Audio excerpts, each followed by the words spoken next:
আলহামদুলিল্লাহ আমাদের ধান কাটা হয়েছে। সোনালী ধান গড়ে উঠবে কিছুদিনের মাধ্যমে। এই যে দেখেন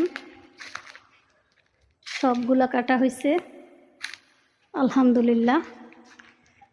3 দিন পরে আল্লাহ চাইতো যদি রোদ থাকে 3 দিন পরে বাড়িতে নিয়ে মাড়াই করে তারপর ধানগুলা বিক্রি করে দিব। খেরগুলা মুরুল দিয়ে সব কিছু রেডি করব, তাই একটু ব্যস্ত থাকবো। ফেসবুকে কাজ কম দেওয়া হবে। এই যে দেখেন এই ধানটাও কাটা হয়েছে। এদিকে আমার লাউ গাছের কী অবস্থা দেখেন। এই তো লাউ গাছগুলো বড় হইতেছে, হচ্ছে কিছু মুরগি খেতে নামে গেছে। আহ আহ আহ আহ আহ আহ আহ এই জিনারা খেতে। এই যে দেখেন এটা হলো আমার আব্বার গরু। বকটা কিভাবে গরুর পাশে পাশে ঘুরতেছে। এই যে বাড়ি থেকে বাড়ির আশপাশ থেকে চারদিকের পরিবেশ দেখা কি একটা আনন্দের বিষয় জানেন। বিকেলবেলা এগুলোতে ঘুরি। এই যে টি স্টল মানে চায়ের দোকান, খুব মজার একটা জায়গা গ্রামের মুরব্বীদের। ধান কাটার পর থেকে মুরগিগুলা মানে সবগুলাই হচ্ছে ওই যে ক্ষেতের জমিনে।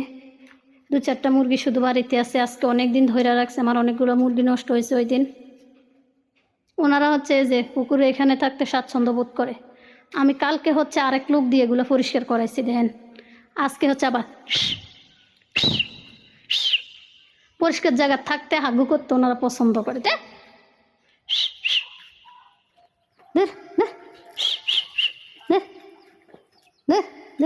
মাশাল্লাহ এই যে দেখেন আমার লাউ গাছগুলা মাশাল্লাহ সবগুলো আগাল হয়েছে। এখন এগুলোতে জাঁটা দিতে হবে, নাহলে মাছা দিতে হবে। এই যে প্রত্যেকটা গাছ আগা নিছে, যেটাও আগা নিছে। তো বিকেল হয়েছে তো মুরগিগুলো উঠে নিতেছি। মাশাল্লাহ প্রত্যেকটা গাছ আগা নিছে। এ নিচে দিয়ে হচ্ছে ওরা খেতে চলে আসে। যা যা যা যা যা যা যাও, বিকেল হয়েছে।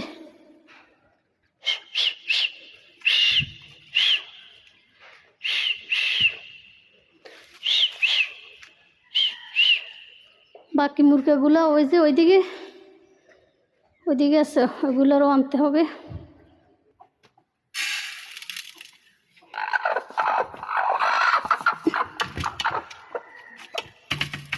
হচ্ছে এই ডিমগুলো নিয়ে উমে বসছে 2, 4, 6, 8, 10, 12, 14, 16, 17টা। বিসমিল্লাহ করে বসাই দিলাম। খাবার খাও।